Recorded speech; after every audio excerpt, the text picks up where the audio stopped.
Good evening. How are you doing? I'm good, thank you. Yes. Hello, everybody. Now Jane is back for her. This is the last session that Yes, we do this time round, for this session of the speaker series. So again, we're so honored to have you. Like we've had so many comments from your last video and your last time that you were with us, and a lot of people really were just so moved with some of the things that you were saying. And especially going through some of these difficult times through COVID, and they may not have family members that they can talk to, that it was really just comforting to them that you really spoke to them in their from to their heart, right? From your heart to their heart. And I know I learned so much, and I come away from whenever I hear you, I come away with a lot more peace, a lot more calmness, and really learning from that space and place. I love when you talk about, we know what Creator has already given us before we even come here, and we can only take. We're only here for that amount of time that Creator has, that we've agreed to, and that speaks an awful lot to me, and an awful lot that I'm really looking forward to the time that I go back and meet Creator. I'm 60 now, and I was told that I'd probably live until about 100. that'd be nice. I know. I kind of want to, like, that's a long time, but it's very interesting, and I want to learn more about that journey, right? The journey to Creator, and so that'll be, something else that, down the road. But we're just so honored and thrilled that you're here, and welcome. So I'm just going to let you take it away and do the magic of Jane. The magic. Okay, thank you, Sherry. And thank you again to Grandmother's Voice for hosting this and allowing me to be a part of the gathering that we are here on this platform. And I will start the way that I always start, whether I'm working with an individual or I'm working with a group. I like to start with a smudge and to clear the energy that is here within myself and offer this smudge to you as well. Atin honyo galhide hanan grace and diso. Ayawing swagwego izo swakan was gagon great nanto Wednesday. Ayawing swagwego izo swakan was e Goskuto ne yaso. Wando got shot down on it. Okay, let me just fix my camera here a bit. So again, thank you for inviting me, Grandmother's Voices, and to Sherry and Jody, who will or may be on here later on. Tonight, the topic that we are going to enter into is called From Transformation to Transcendence. And I'm not really sure what is going to happen tonight. Like a lot of my presentations, I just trust in the words, I trust in spirit, and I just open myself up to what it is that needs to be said. And so that's what we are going to do tonight. And the place where we're going to start tonight will be in a place of thanks. Right now, I feel a lot of heaviness within my community of Six Nations. I do feel that here in our community that we have a lot of fear, a lot of anxiety around the present situation that we are in with the COVID and our numbers being quite high, as you may have seen on the news. But we are experiencing high volumes of positive cases. And so we're going to start with that. And we're going to start in a place of thanks for what we have in front of us. Thanks for the opportunity to become more. Thanks for the opportunity for us to have more compassion, more empathy, more love for each other, for our families, whether it be our children, our parents, our aunties, our uncles, our grandparents, our community. And I ask Creator that He be with us.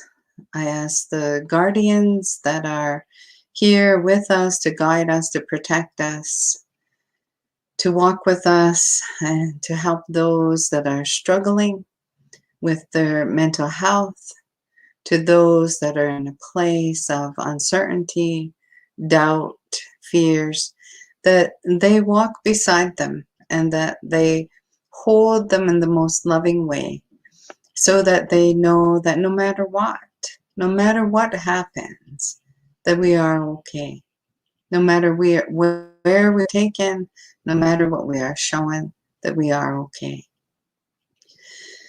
And so I want to just breathe into that and just, send this light, send this love out to my community, out to my family that is here, so that those that are affected by or that have relatives that are nearby with the positive COVID, that they are held in a place of that love and light.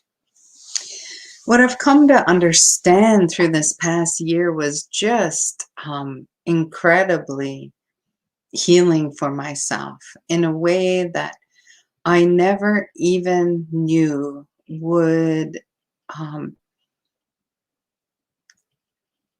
transform and then transcend in this way. If it was back, over a year ago in January, I probably thought at that time that, I've had a lot of experiences that have led me to this place and my healing, that I have awakened so much inside of myself, that I feel pretty good given the traumas that I have experienced and that I have worked through. But this past year has shown me that there's more. This past year has made me go even deeper into the depths of my own despair, my own traumas, which I have already been working through. I had no idea that we were going to go even deeper into these places.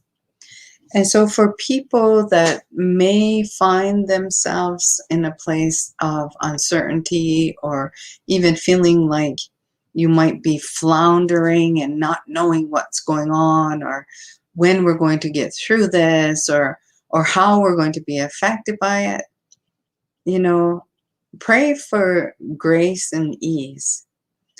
Pray for the ability just to be.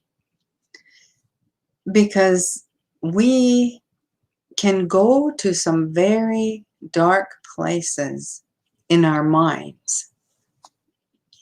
And what trauma does to us is that it distorts our thinking. And if we come from places in our childhoods that have been traumatic, where we've experienced losses, where we've had these deep wounds that have never been healed, where we've had a sense of unsafety, then being in this place right now that we are in would activate those trauma responses that we created back from the place of the original trauma. And so that's why I say, ask for grace and ease, and allow yourself the time to breathe and just be. Through this time, that this past year, because it has been a year now that we have been in this isolation, I've been pretty strict with this isolation due to my daughter and her health, that we have all really maintained a very strict protocol of safety, that it has allowed us to repair relationships. It has allowed us to see each other's wounds. It has allowed us to hold space for one another in places where it feels real messy. Because unresolved trauma, unresolved hurts and pains can be messy. That's the only way that I can describe it. That it can take us to places that are dark. It can take us to places that are, full of toxins. And it's necessary that we go there. It's necessary that we take the time to go there. And I really, truly believe that COVID has been here to grant us that time to do those repairs with our family. And some people might say, well, I don't want no part of this. And I can't do that. And so some will create exits. Some will create exits in their minds, and they may just detach and disassociate from what's really going on. Or some will, use substances, mind-altering substances. And again, that's another exit. Some may just take off, leave, ending of marriages, ending of relationships, isolating, all exits. And sometimes I would think, oh, it's easier to do that. I want to do that. And I don't have to go through this. But I didn't.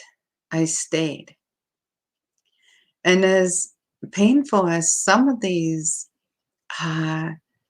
encounters have been, I feel like I'm coming out of a very close, narrow opening, where when I step out of that opening, it's huge. But I kept myself in this place where it felt small. The vision that I had is that I was in, it was like a cave, I guess, but it was in the ground and there were rock all around me. And I felt very small in this place. And I felt like there was no way to get out of this place that I was in. There was no way for me I could see the opening at the top, but I had no idea how I was going to get up there. And when I sat there in that place, I felt totally defeated. I felt totally vulnerable, like I hadn't felt in a long, long, long time. And as I sat there in this place, I began to cry. I felt so much despair that I just cried. And I cried so much that my tears began to fill this hole that I was in. And I can feel that right now. And as my tears began to fill this hole, I started to float up to the top.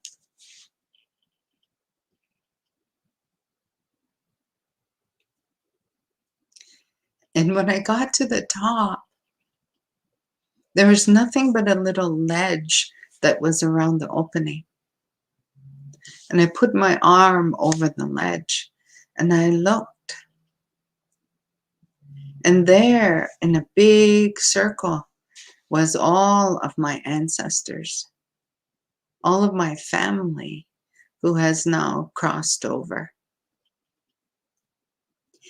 And they were all there, as if they were just waiting for me. And I was able to grab on to someone that was nearby, and they lifted me out of that hole. And when I stood there beside them, the fire that was in the center was burning bright. It was a big, roaring fire that was in the center. And they said, "We've been waiting for you. That you have come through the darkest time. And we are here with you."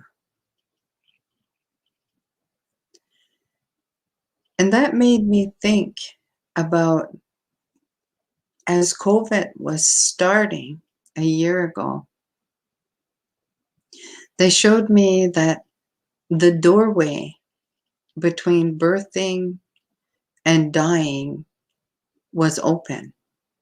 And I've always known that it's the same doorway, birthing and dying. It's the same doorway. But they said, "We are here and we are ready."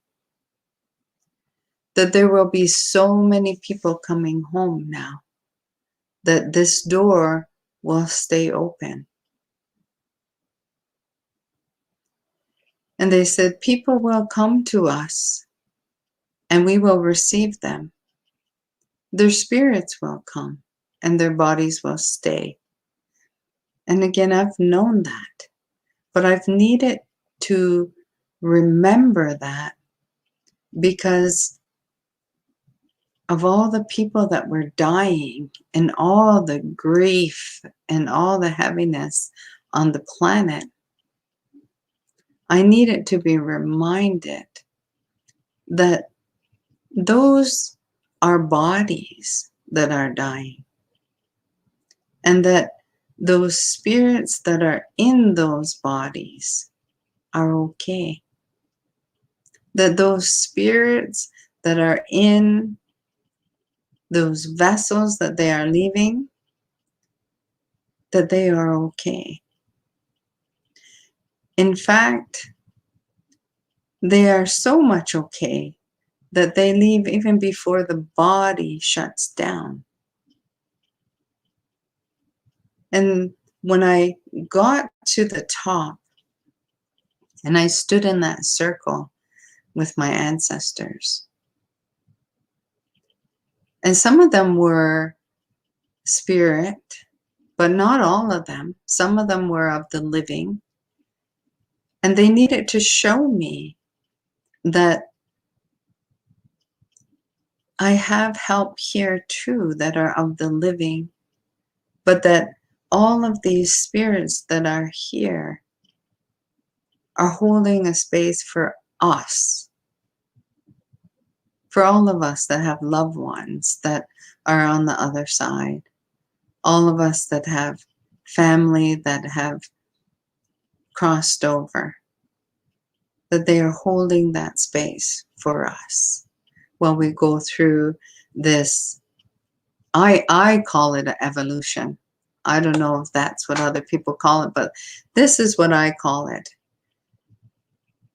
Because if I bring this all the way back to myself,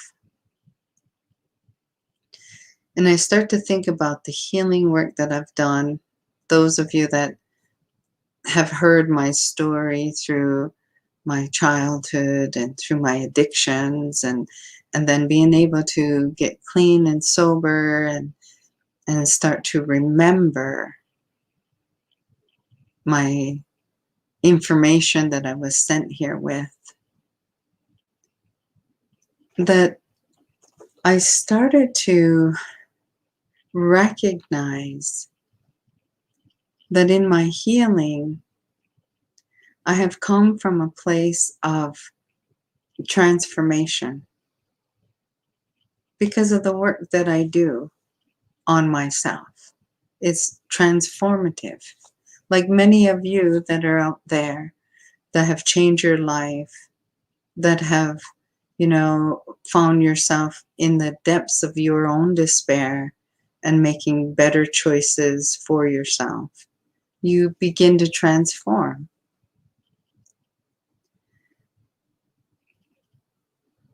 But when I went into this deeper um, place that I didn't even know that I had to go to, it began to show me how transformation was not the ending point, that we now need to transcend. And for me, what I had learned about this transcendence is all about vibration. And we human beings are capable of changing our vibration while we are here in this form. And if I would have stayed in that place of despair, in my own created darkness in my mind, I would not have been able to reach to a level of transcendence. And just because I've entered into this place, which I yet don't even know, but I've entered into a new vibration, doesn't mean that it's done there either. Because I feel like we are all, well, I shouldn't say that. I feel like I am a lifetime learner, and that I like that. I am open to learning more. I am open to receiving more while I am here. And so as I began to work on myself and I began to do the deep inner trauma work through this past year, one of the things that helped me the most is my garden. And because it's been a year, I'm starting to think about all of this again. In fact, I talked to my daughter, who I see her as the leader in the garden because she does all the planning and what we will put and where we will put and who gets along with who in the garden.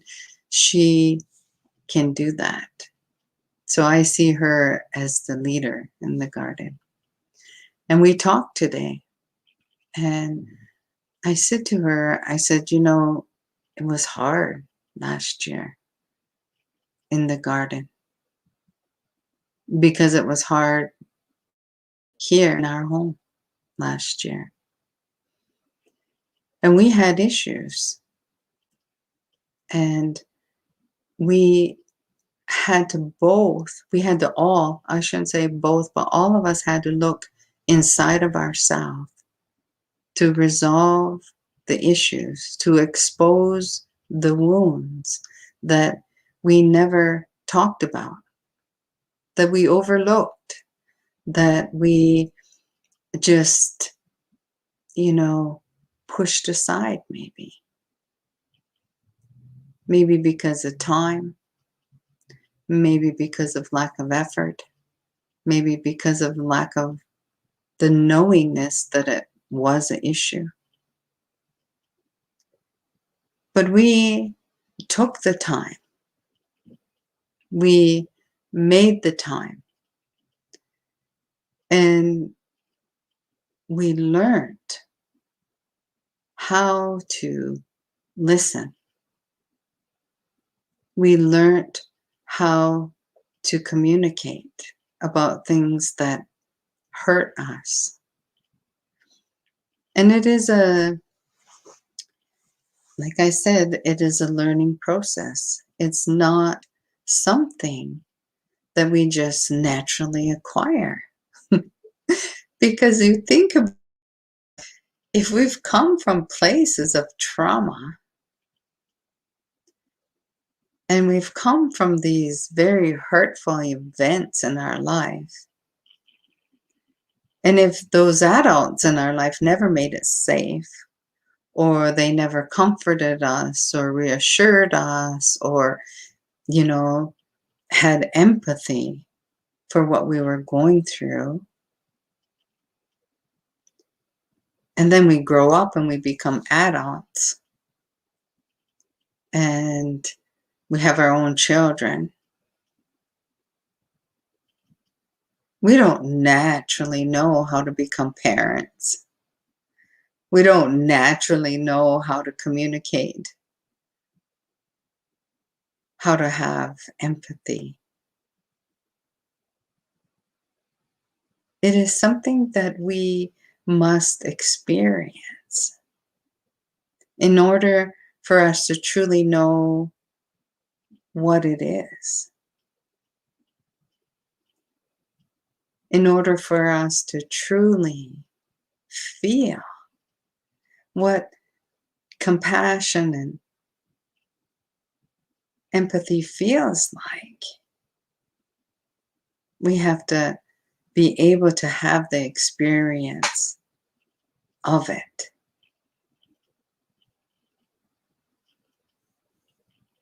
And if we have these unresolved wounds from our childhoods, then we have mistrust. We have lack of respect. And life just seems to always feel like a power struggle. And it's that power struggle that takes us into our traumas, into our hurts, into our unconscious, unresolved trauma responses.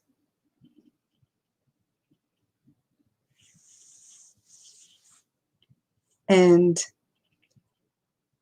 what seems to be required of me as a mother is to be fully and completely in my body. And now I've known that. I've known that for a long time. I've known that. I teach that. But I tell you, it was so different in having the experience as a mother. To be fully and completely in my body so that I can hold the space for my children to talk about their wounds, for my children to be able to tell me how I hurt them, how I didn't listen, how I wasn't able to recognize what they were going through my own healing. That was a whole nother level for me, because I could do that for myself. I've spent like 30 years doing that for myself to do that healing work. But to be blessed with an opportunity. And I can say blessed today because, like I said, I came out of that hole and I seen all that was holding a space for us. That I can be blessed today to allow that sacred space to unfold, to listen, to not run, to not deny, to not beat myself up for the lack that I was told that I had.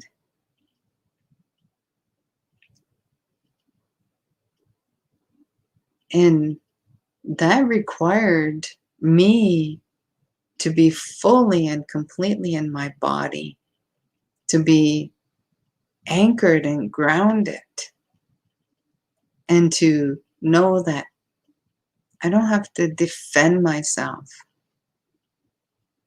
I don't have to be in a power struggle. That what I am doing is holding a space for my children to share their wounds, to be able to express what COVID is doing to their mental health, and to hear about the old wounds that have been in their mind for years. It's something that I never had the opportunity to do with my own parents. I was really lucky to have my mom probably for about the last maybe 15 years of our life together, that we began to heal together as a mother and a daughter. And I'm really grateful that we had that. Because I remember saying to my mother at one time in my life, I didn't think we were ever going to get along. And my mother said to me, well, I didn't think we were going to either. And I knew that we both were in the struggle. And so I'm really grateful that I have this opportunity to be here with my kids and to not run, to not find exits, but to hold that anchor, which is a whole learning process in itself. To hold that anchor and know that there's no struggle. There's no struggle in that. There doesn't need to be a struggle in that. And so I was reminded today about the garden. If I go back to the garden. And, the garden was so precious. It really was precious. And we as a family, all of the girls, the women, we gathered and we held those seeds after we had our garden all tilled, and we held those seeds and we talked to them and we sang to them. And because of COVID, we weren't able to go into our traditional ceremony with the people. So we had ceremony around our garden. And we acknowledged these seeds, and we sang to them, and we danced around the garden, over and over around the garden. And it felt so good. It felt so right. And when it was time to plant, putting the seeds in the earth, especially the corn, because these corn kernels, these corn was one of the last memories that I had with my mother. She was dying of cancer. And she died in October 18th. And we picked this corn probably only not more than 3 weeks before she died. She was in the cornfield, walking through the cornfield, as frail as she was, picking the white corn for our longhouse, for our family. And we braided the corn as much as we could until she couldn't do anymore. And so the corn that I put into the garden,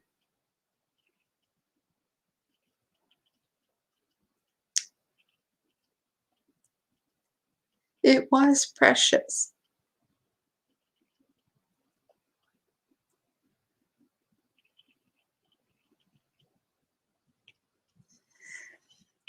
And I would sit there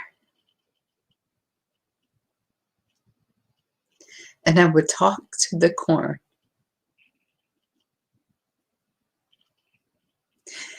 And when it actually started to come out of the ground and it started to have the green stalks come through, I was just so overjoyed.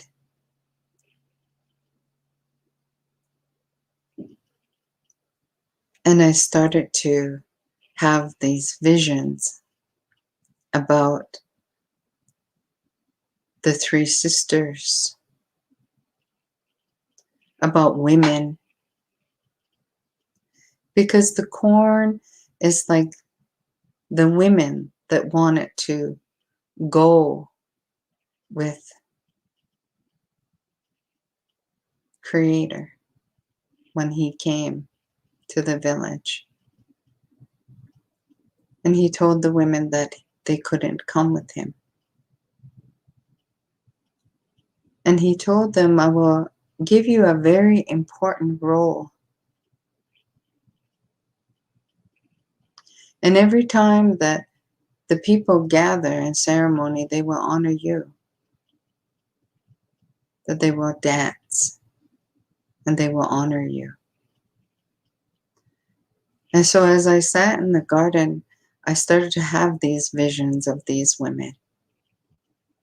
And they were like generation upon generation of women, a lineage of women. And how they showed me how when that seed went into the earth, that it's like that firstborn baby that comes here in your lineage, wherever that started as a woman. And then it grew and it grew and then it grew big until the cobs came on the corn stalk. And that was exciting to see the long corn silk tassels coming out of the corn. And the whole time I'm sitting there, I'm talking to my mother, the spirit of my mother, because I know that's where this corn was gifted to me.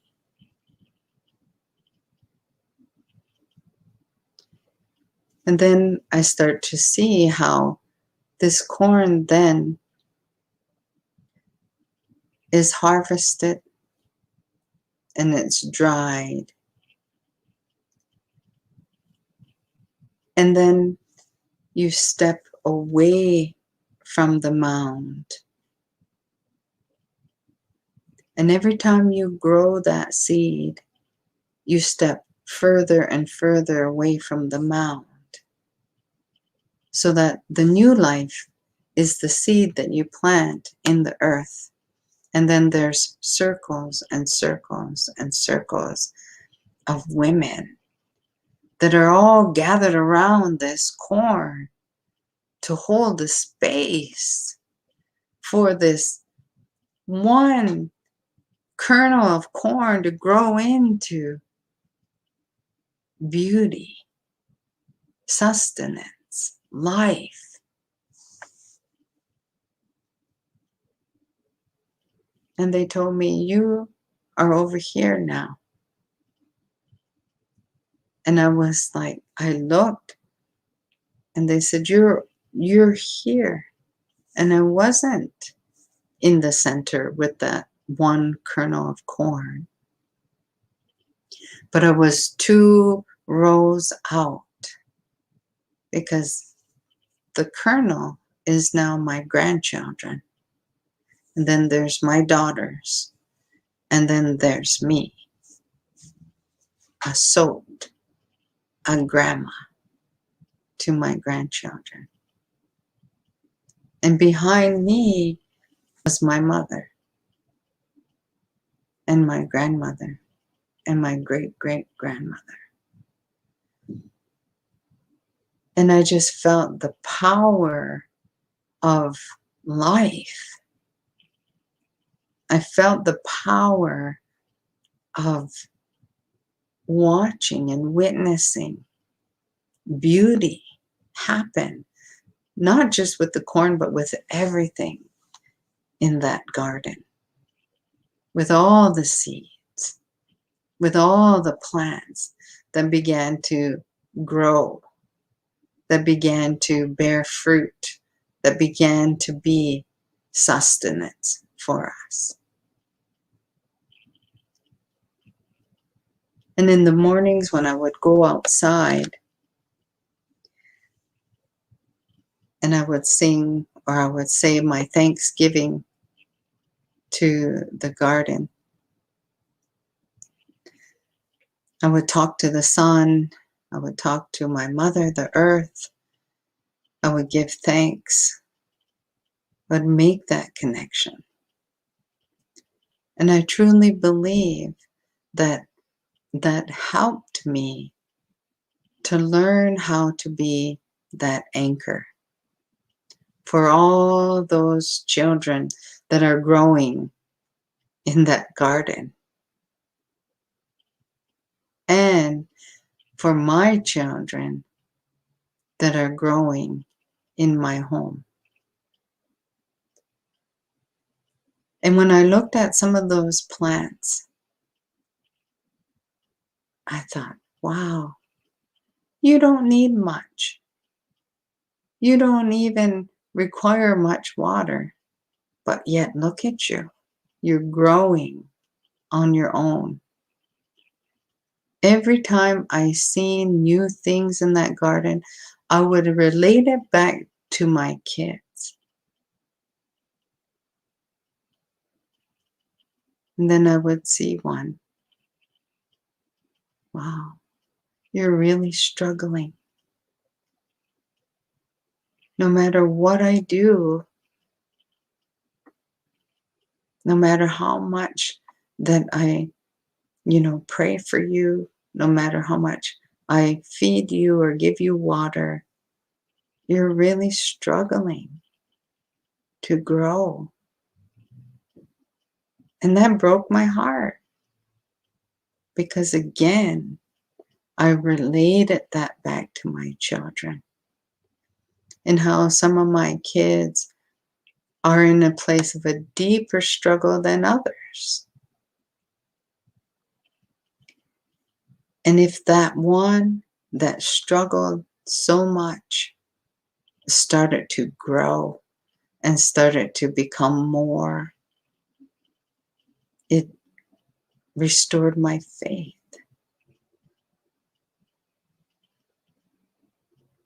And it helped me to see that I just have to hold this space, because this seed, this plant, it has a purpose, and it knows its purpose.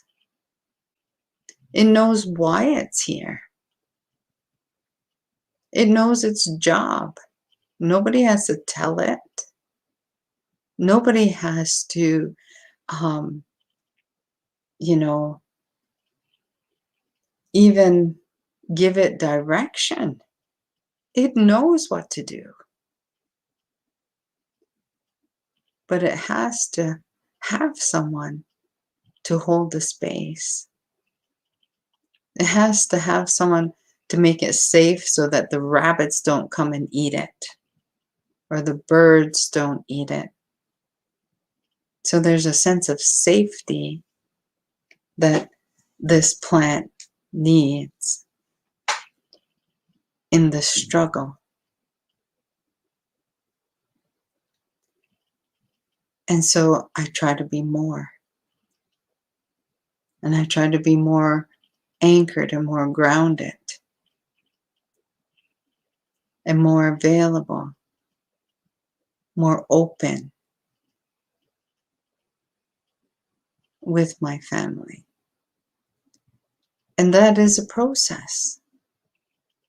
It is not something that I knew how to do. I knew how to do me. And I thought doing me was going to do them, but it didn't work that way. I have to do me, and then I have to do them. Because doing me allowed me to be able to hold that space for them. It wasn't over, it was just beginning.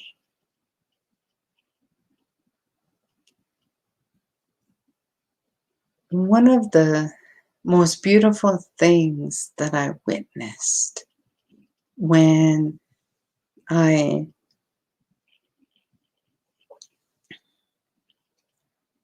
was able to harvest the garden with my kids is to see the little ones picking all the vegetables and being so excited and never seeing a fresh garden like that before. This is like the first time that we have planted as a family to this size. And so it was exciting for everyone. And when it was harvest time and we laid all the vegetables, on the ground in bowls and took a lot of pictures, just like when that brand new baby, comes home, you want to show it off and you want to take all these pictures of these babies and you want to just, be in awe of all this beauty. That's the same thing that we, not I, but we were able to experience. And as we started to dry our corn and husk the corn,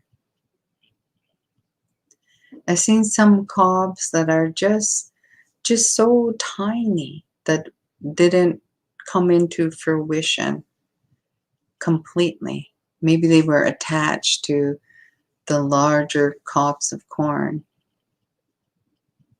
And I looked at those cobs and I held them and I really looked at them.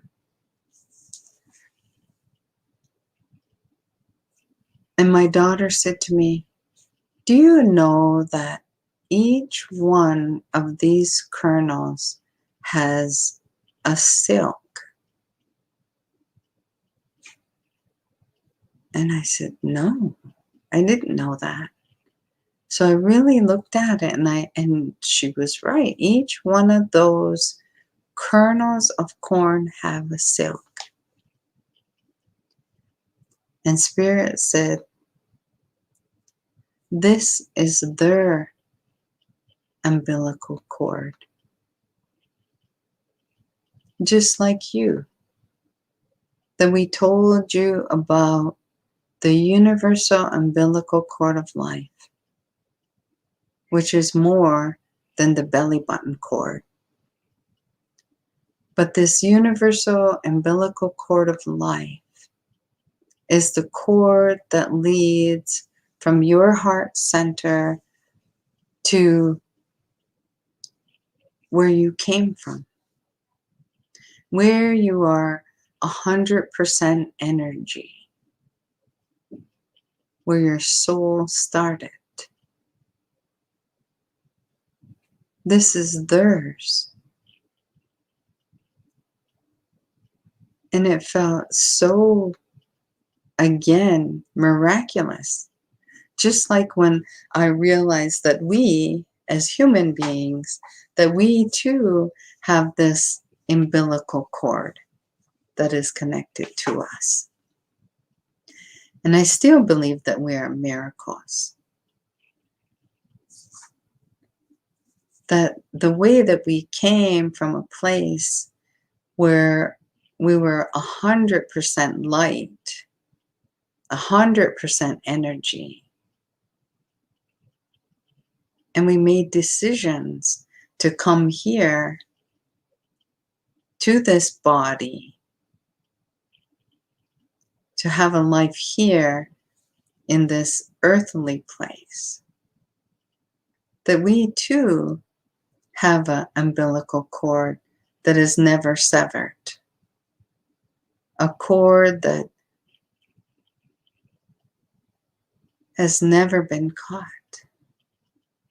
No matter what traumas that we have endured,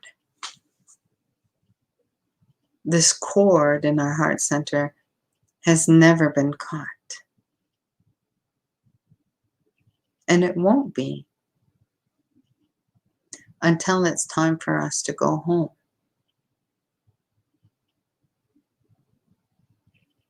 And then we will know that the fire that is inside of us is slowly beginning to go out. That will be our time to go home. And I found that to be so very awakening, I guess, for me to see that on that corn. And maybe to some it is just corn silk, but corn silk is medicine. The white corn, the kernels, are medicine. The husk that we dry for our traditional white corn is medicine. It is powerful medicine. And when I seen that umbilical cord connected to all of those kernels of corn, I realized why this medicine is so powerful. Because it has a divine connection, just like us. And we are powerful. We are powerful beings that have chosen to be here in this body.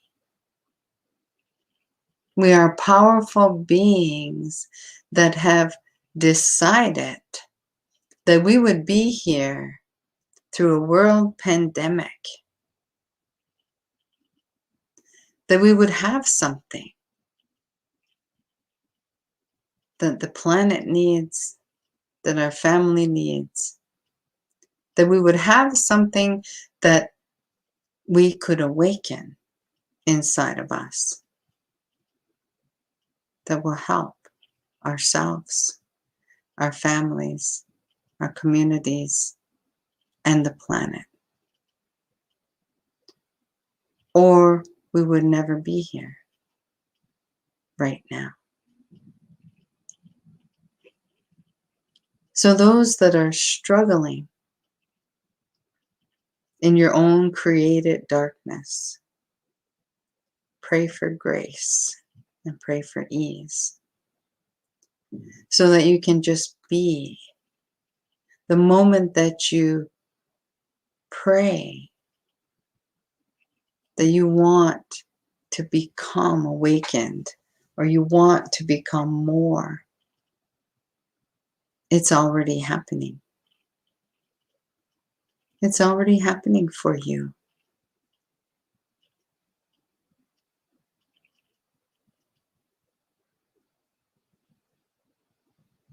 The universe works in a way that when we set our intentions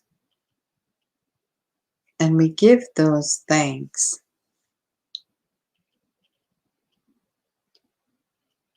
our ancestors, our guides, our helpers, whatever you choose to call those that work with you, it sets out a calling to those that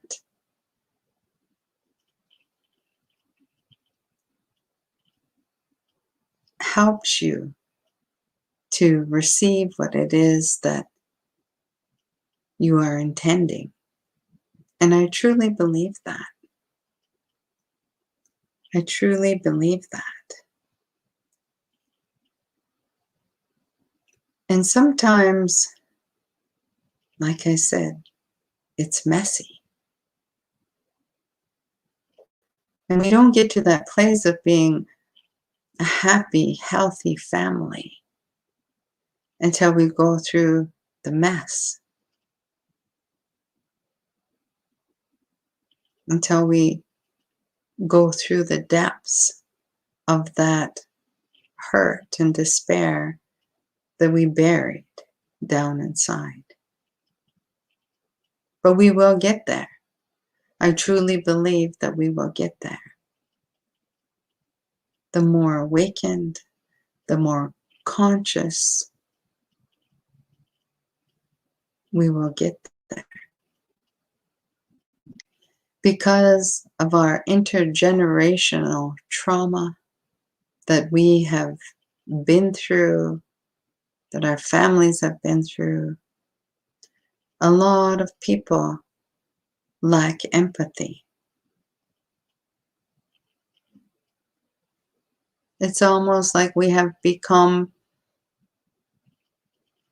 more of a place where we are individual now and forgetting about the interconnectedness that we are.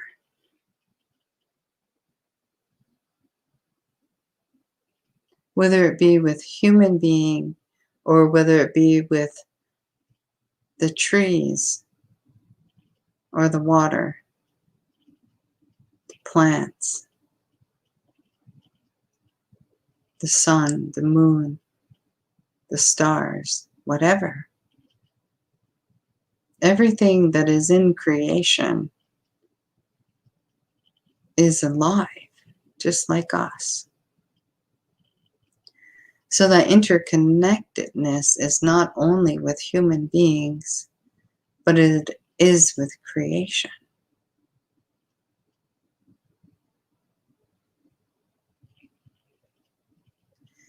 If you find yourself alone or thinking that no one sees you or hears you, go in the bush.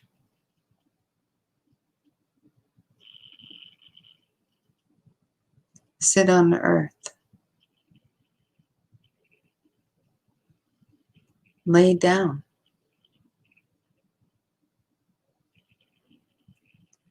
Let yourself be held by our Mother.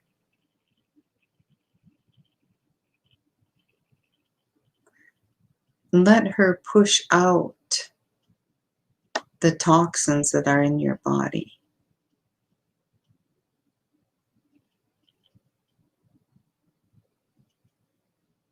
Drink the sap water that is coming out of our leader, the maple tree, right now. That is medicine. Washing your face with the first snowfall, that is medicine. Creator gifted us with creation. And he told us that this is your family. That while you are there in that place, your family will help you.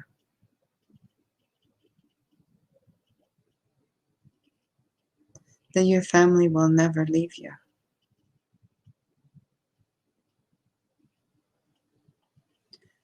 And when we go back to the interconnectedness of creation, we will begin to remember who we truly are.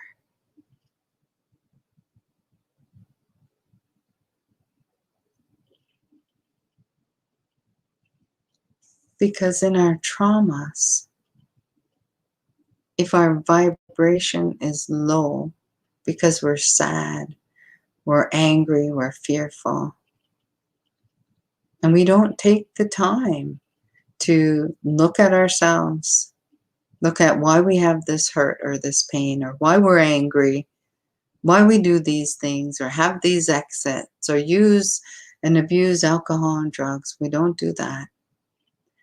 Our vibration is going to just keep being of a low vibration.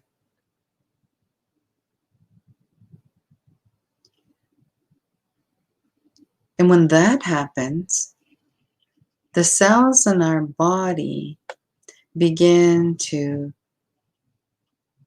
become toxic.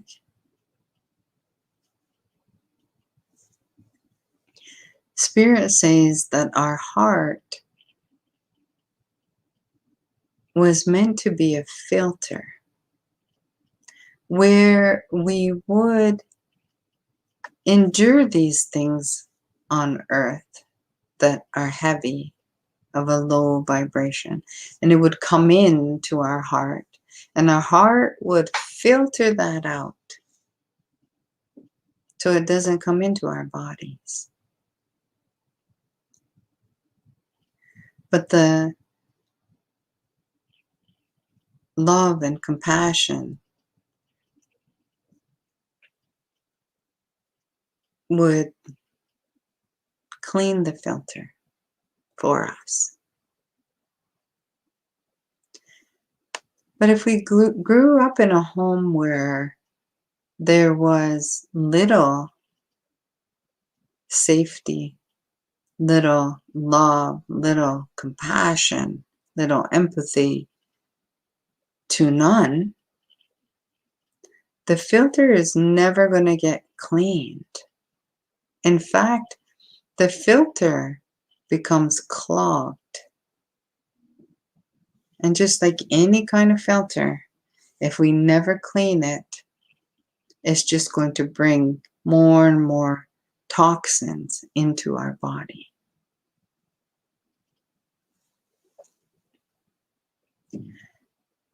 And so through our lifetime, if we never clean the filter, the toxins come into the body, come to the cells in the body, and begin to distort the cells of the original programming that it came here with. People talk about the original instructions. Wow. The original instructions tell me that I chose this mother, I chose this father, I chose this family. I chose all my ongohonwe neha, everything that's going to sustain me, my drum, my song, my language, my clothes, all that will sustain me. I chose that.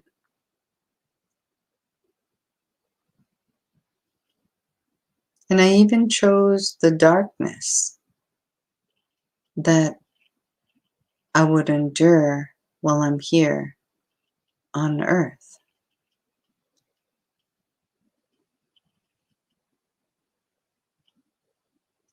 And my ancestors, they told me these instructions.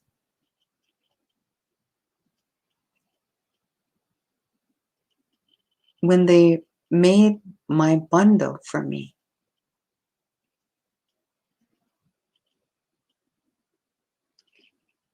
And they talked about forgiveness, kindness, gentleness, compassion, empathy. And they said, we're going to put all of this into your bundle because you chose a very difficult path.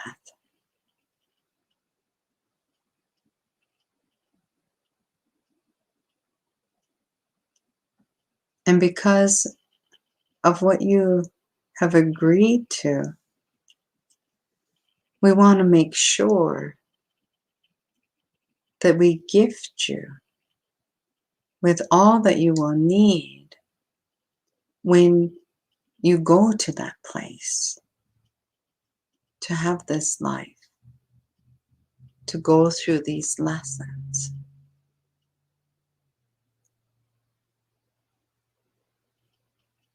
And so they put all this into my bundle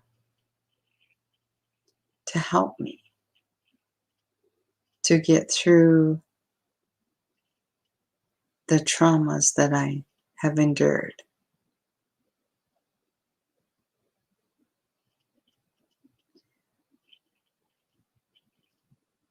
But because I forgot about that bundle, and I forgot about the purity of love that was in that bundle,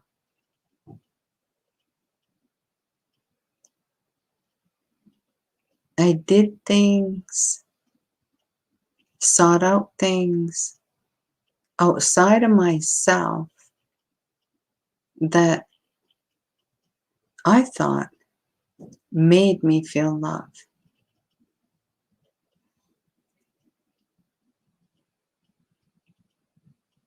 I denied my true self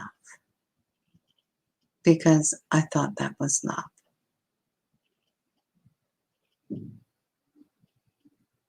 I denied healthy relationships.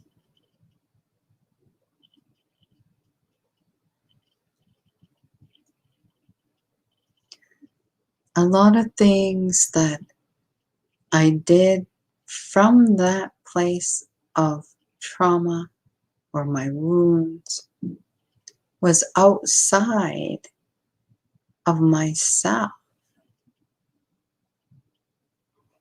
looking for someone to love me, looking for someone to care for me, looking for someone to make it better or safer. The whole time denying me and my existence of who I truly was, who I truly am. And so the toxins build in the body. The filter's clogged.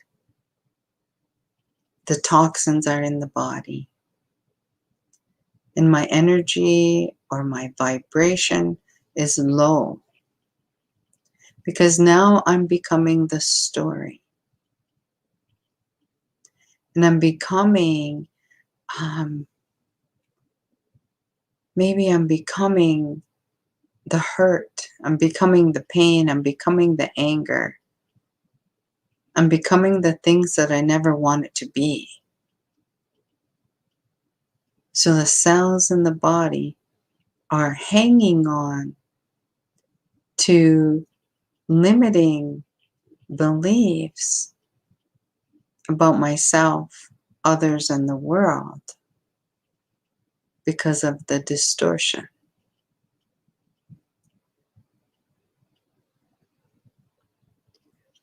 And growing up in a place where we've had these wounds, most of us have heard of the fight, flight, or freeze response.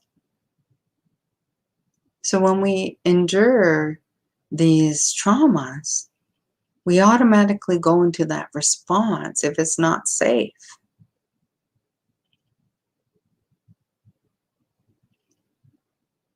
And people can stay there for years. People can stay there until they die and never come out of that trauma response because they still believe that I'm not good enough, others don't love me, and it's an unsafe world. Whatever decisions that you made about yourself, others, and the world, some people will hold on to that until the day that they die. They will take that home with them because that's what they believe. And they will die that way. Angry, bitter, resentful.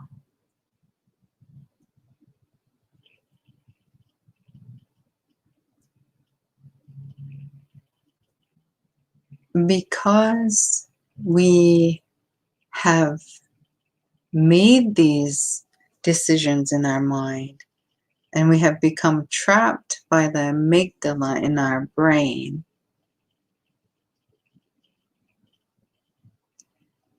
we might function from that place, a certain amount of time. And so if I'm ungrounded, if I'm not present, if I'm reactive, then I'm functioning from this trauma response because something has triggered the fear. Something has triggered this response in my brain. And because I've been trapped there in childhood, because most of the stories happen in childhood. So most of these limiting beliefs that we create happen from the place of our childhood. So we've been stuck there in our lower brain. That's why they call it the dinosaur brain or primitive brain. We've been stuck there for most of our life until we start to do the healing. But something really miraculous happens when we begin to heal, when we begin to make those connections to creation. Beautiful, beautiful things. Just like that garden. It becomes that way inside of us. The cells in our body begin to change when we begin to do the healing with our mind. Because when we do the healing, we are changing the vibration in our body. Very similar to Dr. Emoto's work when he does the rice, or he'll do the water droplets that are frozen, and he plays beautiful music and they form beautiful snowflakes. Or he'll play, heavy metal, loud, swearing music, and it has all these jagged edges. But you can look on YouTube for Dr. Emoto. This is what happens in your body when you begin to do the healing. That as you begin to awaken all those things that your ancestors gifted you in that bundle, you are changing the vibration in your body. And all of those gifts are full of light because you came from a place of light, pure light. And so as you awaken these gifts inside of you, you begin to awaken the light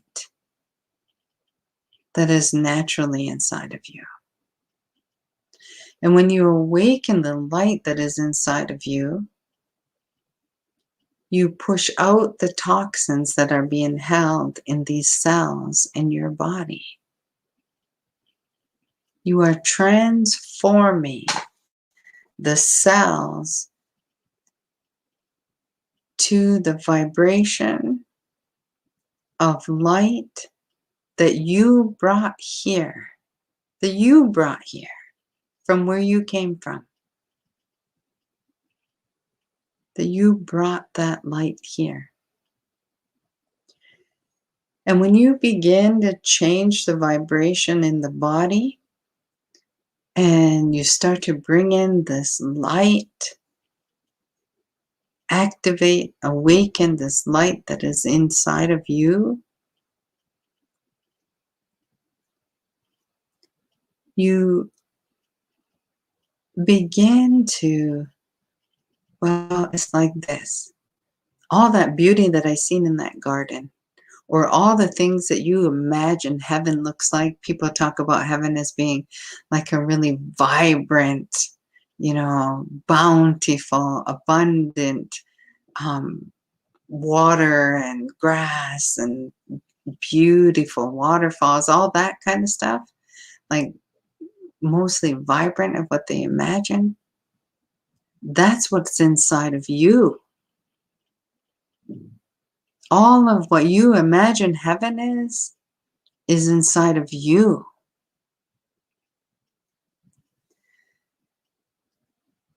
But we don't get to see that if we stay in our stories, if we stay in our traumas, if we stay in that lower vibrational place, we don't get to see the beauty.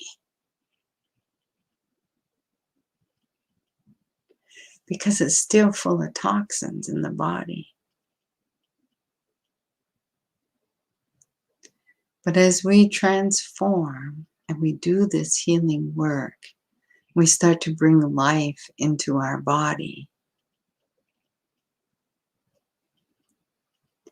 You begin to see the beauty. All of the beauty that is inside of you. On every level. Spirit says even heaven and earth is in your body. That the heart is earth. And the heart center is heaven. And when we clean the filter and we fill this body with this pure light, we can see again. There's no more darkness. And when we do that, there's a rainbow bridge between the heart and the heart center. And we cross that rainbow bridge from our heart into the heart center.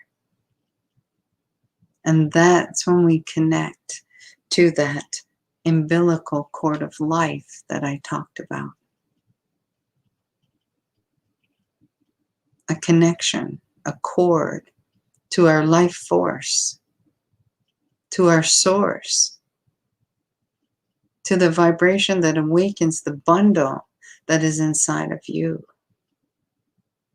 to heaven. It's all there.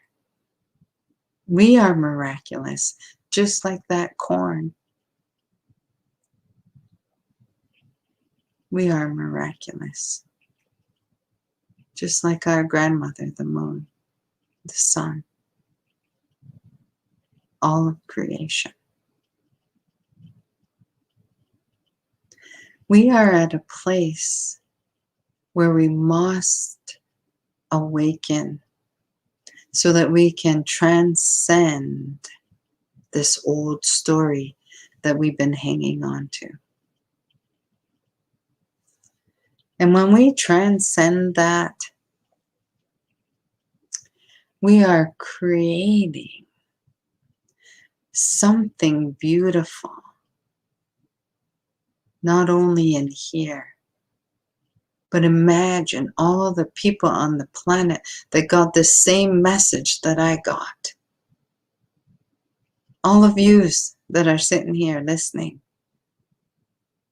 that are starting to remember. When we do that on this planet and we awaken and we hear the calling of our soul, we are creating the new earth. We are creating something more than what we had. But we must go through the darkness just like I did. She is going through the darkness now. Our mother, the earth, she is going through the darkness. She is transforming. All the natural disasters that we have heard about since 2000. All the deaths that are happening. It's the darkness. We must all go through the darkness, even her. But what I know about healing, and I only know a little bit, what I know is that the work that we are doing on ourselves and the light that we are awakening within inside of us is what is healing her.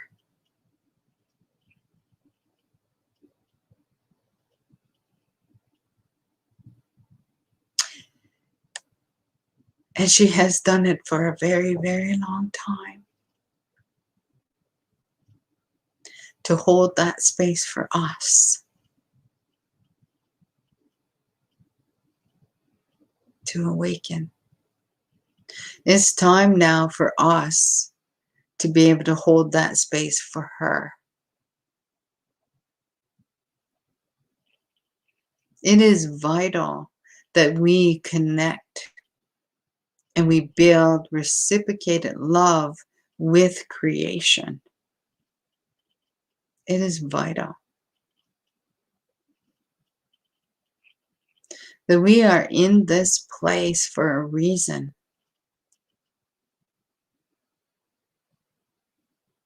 We are in this place because we have a knowing of what this is all about.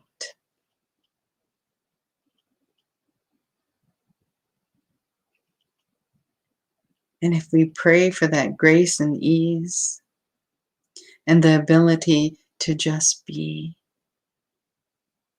then we will become a witness to the transformation within ourselves, within our families, within our communities, within the planet.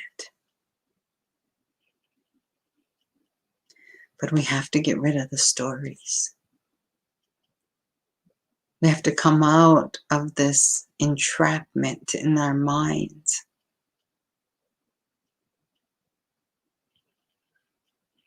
So I'm going to take you through a healing. And normally I do this one-to-one, but I'm going to do it as a group. And I'm going to do it like a meditation. So I want you to get comfortable. I want you to sit somewhere where you can put your feet on the floor so you can feel your feet touching the floor.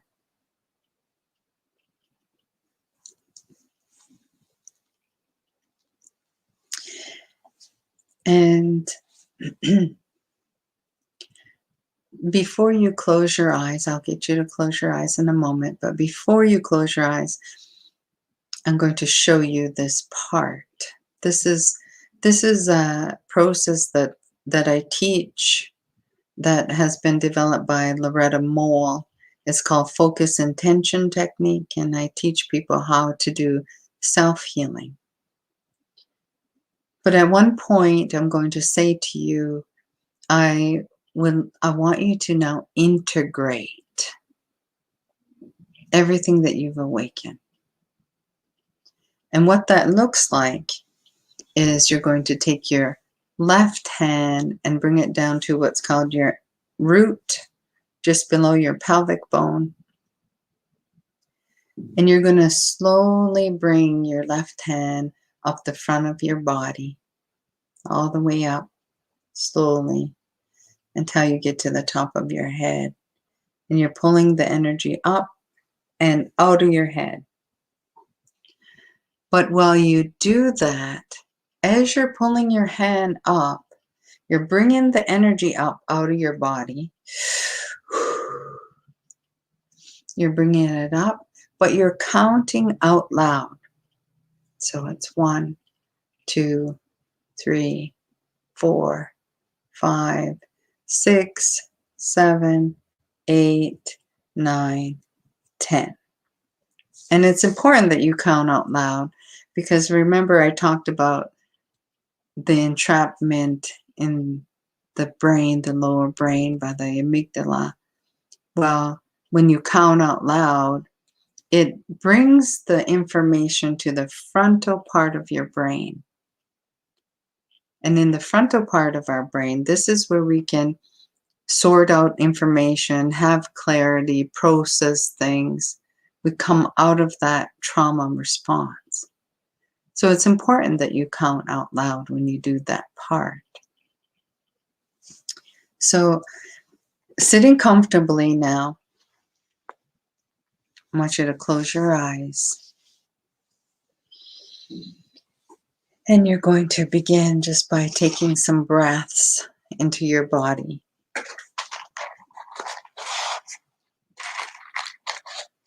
Just connecting with your own breath.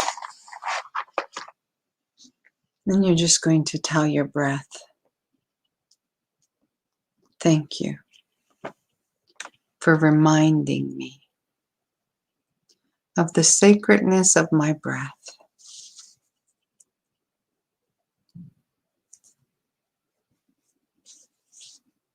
And then you're going to say to your mind and your body and your spirit and your soul, all parts of you. You're going to tell these parts, I need you all to be present here with me so that we can heal this peace together.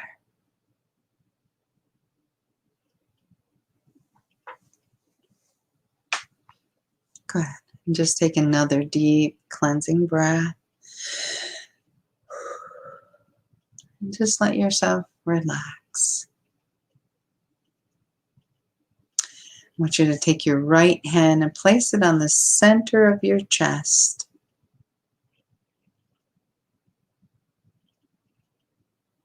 And just breathe into your heart center.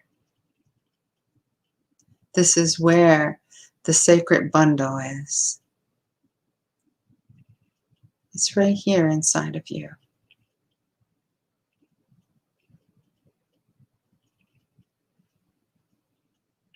And I want you to think for a moment where you are at in regards to this whole COVID situation that we are in. What is currently in your life that is throwing you out of balance? What are you facing, or what are you enduring? What is here right now in this moment that you don't like?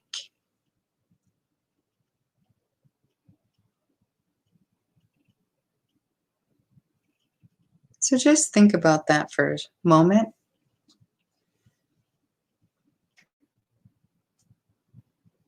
What is it you want instead of what you're having, what you're going through? And then I want you to scan your body from your throat down to your root, to your pelvis, all in your body. Where in your body are you holding this information that you are going through? Where in your body are you feeling tension, aches, pains, discomfort? Where does it feel like your body is trying to speak to you? So just scan your body. See where that is.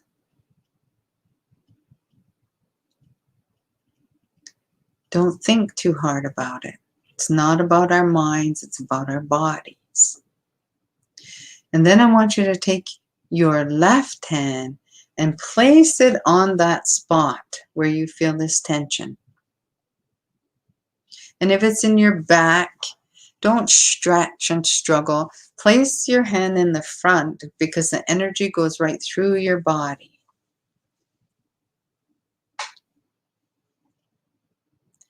So now we have our right hand on our heart center, and we have our left hand somewhere where we're feeling this in our body. And we're going to take a deep breath, and we're going to drop down even more into our body, as if we were coming right down to that spot. And you're going to ask this spot, what's the strongest emotion that you are holding onto right here for me? What's the strongest emotion that you are holding? And again, I want you to take the very first thing that comes. Don't think about it.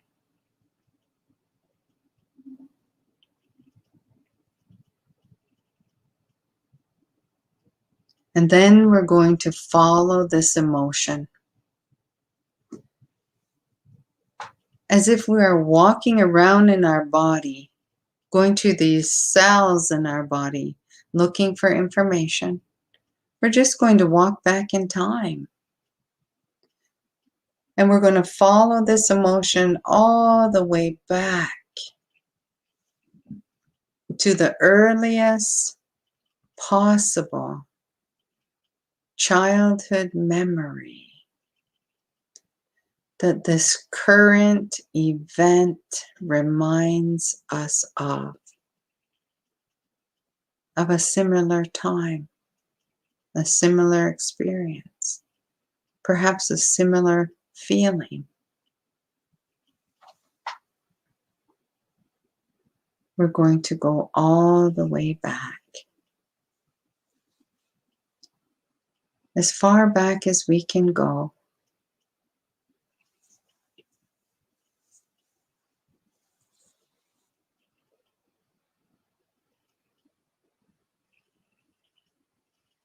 And when you get there, I want you to notice how old that you are.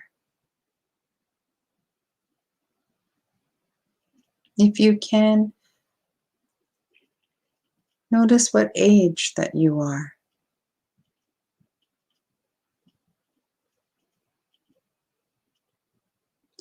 And in this place, I want you, the adult that you are, to become the observer. You are the witness of this transformation. And I want you to look at that little part. Look at that little part of yourself that has had this experience.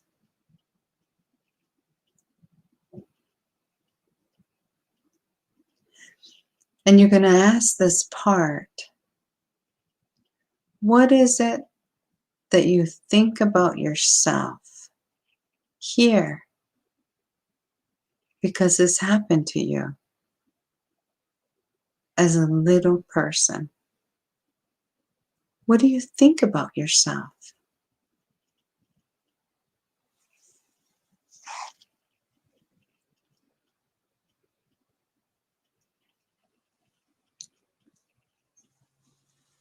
Then you're going to ask that little part, what is it that you think about these others? What do you think about these others because this happened? What did you make up in your mind about others?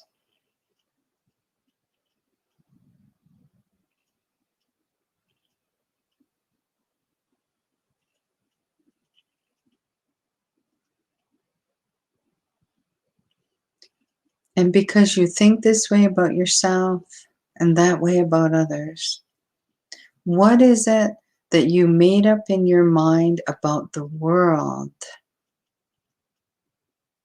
What kind of world is it?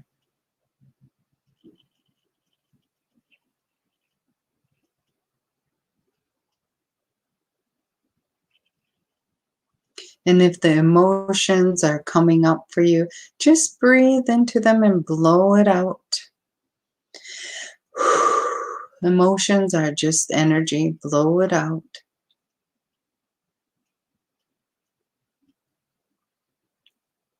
And then we're going to look at this little part. And you're going to reach into your heart center where that bundle is. You're going to open your bundle.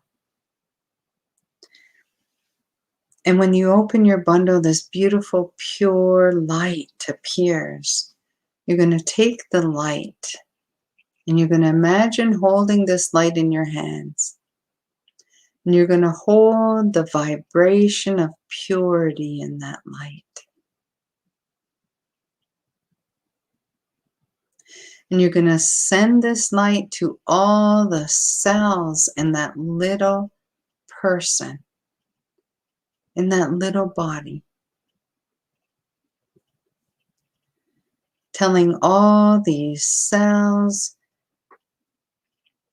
that this is the purity that's in our bundle. It's right here for you.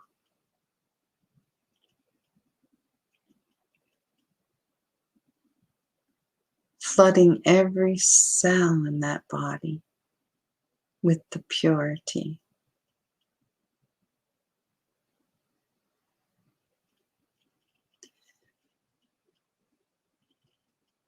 And then you're going to take more light from that bundle. And you're going to hold the knowingness of truth in that bundle. The absolute truth. And you're going to send this to that little body. Telling that little body, we have the absolute truth right here in our bundle. It's right here for you. And see all this light going into that body from the top of their head, all down their spine, all the way down to the bottom of their feet.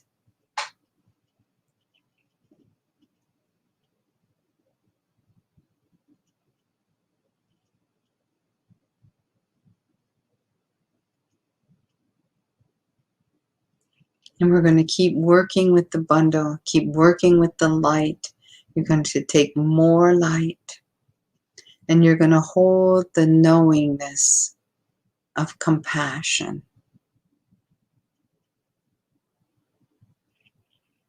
And sending this light to that little person, to every cell, everywhere in the body.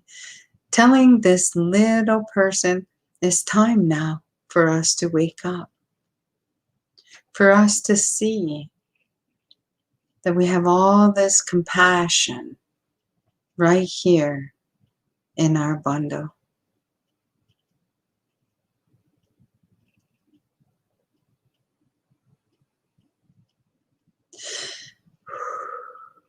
Again, if the emotions come up, just breathe in and breathe it out.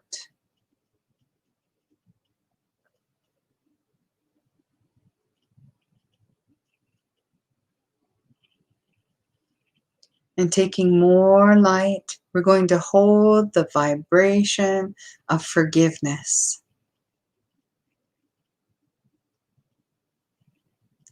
And we're going to send this to all the cells in our body, everywhere.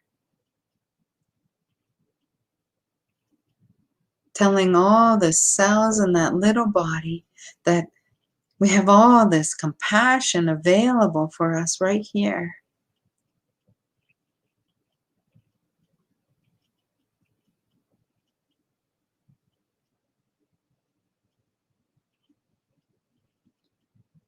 And then we're going to hold the most purest love in that light. The love that our soul family gifted us before we came here.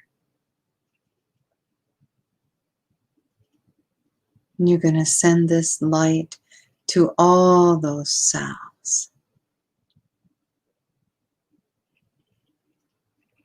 Telling all these cells in that little body that we are the love that we have been looking for.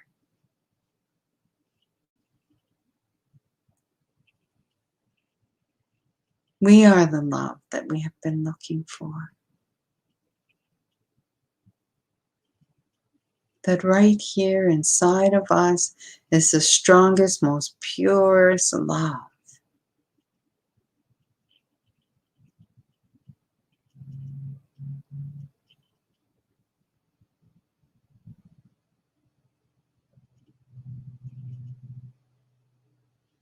And then you're going to ask this little person, what else is it that you need to put an ending to this old story?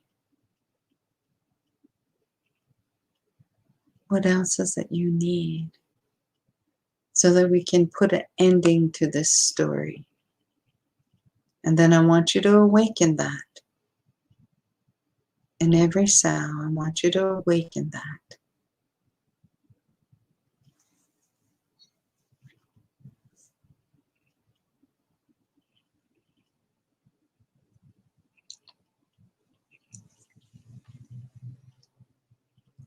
Until that whole body is illuminated with light from the top of your head all the way down to the bottom of your feet.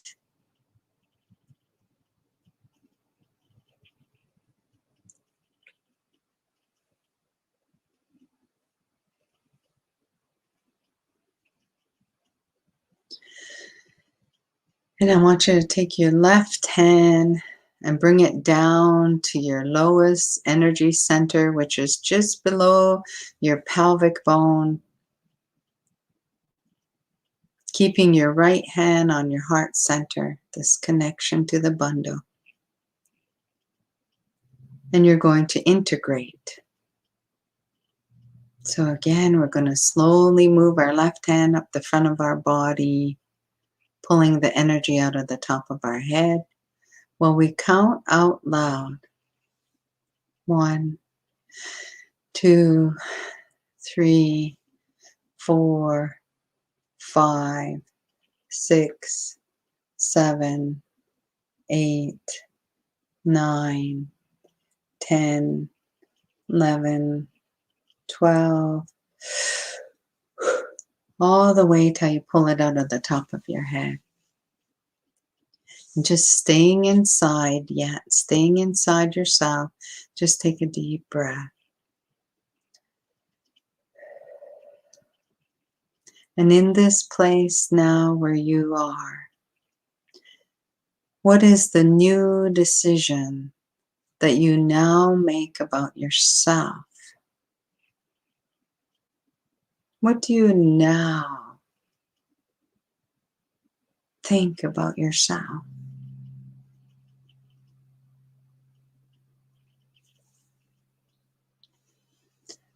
And what is the new decision that you now make about the world?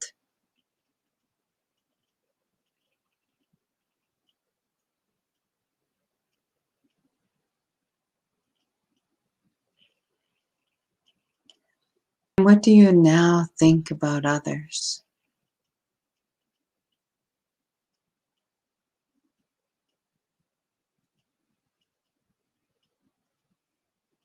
In this place, you're free to make a new decision about yourself, others, and the world.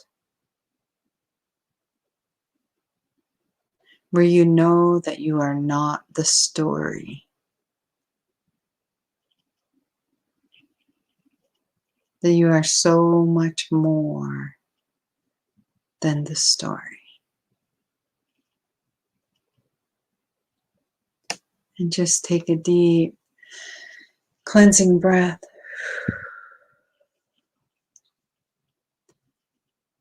And you can feel your feet on the floor.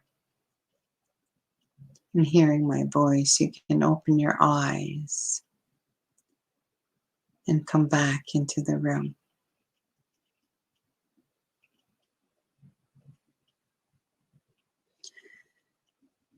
And I'm going to leave you with that now for tonight. And hope that you have all these brand new decisions that you have made. And that you know that you are as beautiful as the sunrise, as pure as the water. Everything in creation that is inside of you. That is who you are. And so I'll say nyawa to everybody that has joined me. And I think Jody is here. I'm so sorry. Karen. Oh, Jane, I know you're not surprised, but all of these amazing people, I hope I did not just burn up your amazing meditation that I just interrupted. Y'all know who you are now. It's time to wake up and be yourself. I'm so sorry to everyone. I didn't mean that to happen. My family's watching hockey, and I messaged Sherry, and I have to tell you, I was driving home listening to Jane from my event this evening. And then my mom called, and she said, "That Jane is so beautiful, Jody." And that's why I said to Sherry, should I jump on? And Sherry's like, "Well, yeah, if you want." So I just wanted to jump on to, see your face while you were delivering this. And thank you. Make the grand entry. I know, I didn't mean that at all. I was really trying to dim the lights and slide in, not being noticed. Hi, everyone. It was beautiful. And, we've done some work with you before, and still going back to that place of, we deny who we are, and we carry that big burden of all the traumas that have happened to us. And we don't want to become that story, right? We become that story until we don't want to become it any longer. And as I was sitting there doing the meditation and the integration, I go back to the same spot, right? But when I see when you're talking to me about grabbing that light, and that we're that pure light and bringing it to where we need to, there was nothing but love and joy and gratitude to be in this space, to be on this journey with such beautiful women. And I'm just so honored that I'm part of this. And thank you. Yes, thank you. And thanks to all the people that have come and joined us tonight to hold the space for me, because that was very vulnerable for me tonight and very touching for myself to remember a year ago and what happened through this year. Mm-hmm. So I thank everyone that has joined us. Mm-hmm. I have to get my seeds started. You reminded me. For Well, sure. in saying that, Sherry, we will be. I know. But we have a lot of planting to do. And we are in really an amazing time. And Jane, it's just really been honoring to get to know you and just share space with you. And we're looking forward to more time with you. Yes. Hopefully you feel the same. If it's in our stars. Yes, right? Oh, here's all the messages. How did you know what I needed, McGwitch? That's what somebody said. Oh, this is my mom, Jane, Betty Hogan. Oh, thank you, This is my Betty. mom. You're so beautiful, she said. So amazing listening, right? There's Kelly. How did you know what I needed? Anyway, thank you so much. We'll see you soon, Jane. Have a great evening. Bye, Sherry. Bye-bye. Thank you, Karen. Thank you, Karen at Speak Up and Empower, for stepping in today and covering for me. Yeah, covering the back. Yeah. Yeah. Have a good Jody. And we'll see you tomorrow with Dr. Mike Dockstader and and Grandmother Renee at noon. See ya. Night. I'm gonna go